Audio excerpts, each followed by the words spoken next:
زادروز زادروز زادروزت مبارک، زادروز زادروز زادروزت مبارک.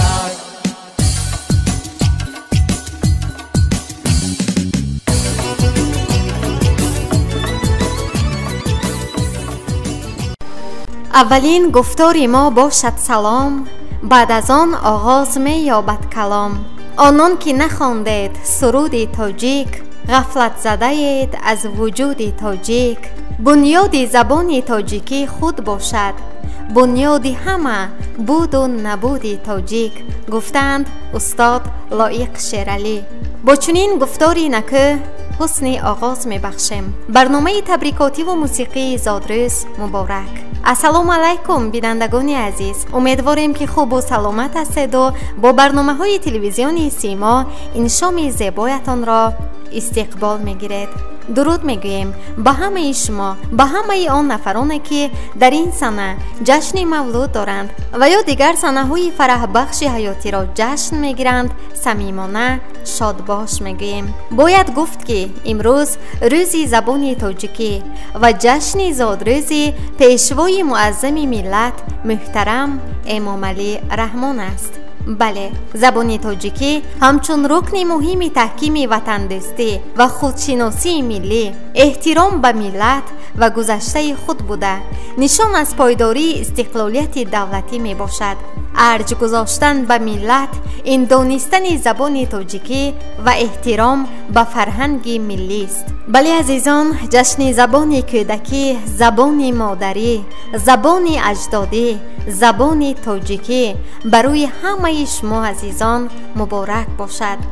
زادروزت زادروز شمس تابان است، ارمغان پاک از درگاه یزدان است. روز مولودی نکویت پیشوای ما، روزی صلح و زادروزی تاجیکستان است. زادروزی نکه به پیشوای معظم ملت مبارک باشد. بالم به جهان زی پیشوای ملت، بر گوش جهان برم صدای ملت. از ملت و از زبان خود می نازم، بیرون نکنم زی سر هوای ملت.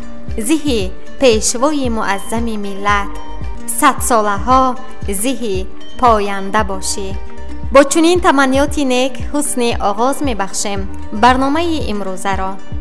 باعث تبریکاتی و شادباشی است که در این سنه رامیز جشن مولود دارند. رامیز شما را با بهار 31 سالگی عمرتان تبریک و شادباش میگویند. اپهایتان گلناز، شهناز، سرویناز، دلنواز، پیوندانتان مصلح دین، سینا جان، مهیمین و اهل اویله سید مرادوف ها شادباش گفته برایتان در مد اول سلامتی، عمری دراز به خزان، طالع بلند و خوشی های رنگین زندگی را آرزو نموده چنین میگویند. زادروزی نکوی عمر باد و تبریک، این یک زی هزاری عمر باد و تبریک. در اوج و برار بخت و طالع تو باد، این اوج و براری عمر باد و تبریک. زادروز مبارک باشد، هر صبح تو را صفا رساند، هم دولتی به بها رساند.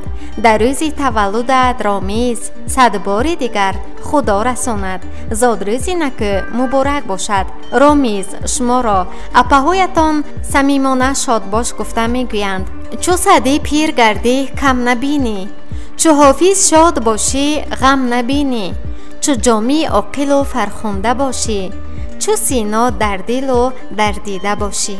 از درگاه آفریدگار پاک خواهانم که همیشه چون امروز زیبای و جوان و نیرومند و سلامت بمانی. ما تمنای آن را داریم که خورشید جهان را دائما بر سرت نورافشانی کند و دستی کم و روزی غم را نبینی. در همه حالت کامیاب و موفق باشی. زادروز مبارک باشد. مبارک زادروزت ای برادر، رسد عمری سرت بر 100 برابر. به طالع همه این یار و دوستان، تو باشی دائما چون تاج بر سر. زادروز مبارک باشد. طالع نکوی به مثالت خواهیم، اقبال و خوشی در همه حالت خواهیم. خوشبختی و فیروزی و هم برنایی، ای صاحب جشنان عزیز در همه حالت خواهیم. زادروزی نکو باری دیگر مبارک و خجسته باشد. باری دیگر همه آن نفرانی که در این سنه جشن مولود دارند و یا دیگر سنه های فرح بخش حیاتی را در حلقه اویله پیوندان و نزدیکان جشن میگیرند، صمیمانه شاد باش میگوییم. میدانید برای رسیدن به شادی و موفقیت این سه خصلت را در خودتان پرورش دهید. یکم انتقاد پذیری، دوم بخشش پرسیدن، سوم شکرگزاری. مطمئن باشید موفقیت به زودی در خانه تان را میزند. میدانید مهمترین چیز این است که از زندگی لذت ببرید و شاد و خرسند باشید. این تنها چیزی است که اهمیت دارد. پس همیشه زنده دل و شادکام بمانید. با چنین تمنیات های نکو اینجا حسن خاتمه میبخشیم به برنامه امروزه. با شما بودیم راوی برنامه من دلافروز حفیظ، تنظیمگر اسماعیل جان خالف. شاد باشد. زادروز مبارک. زادروز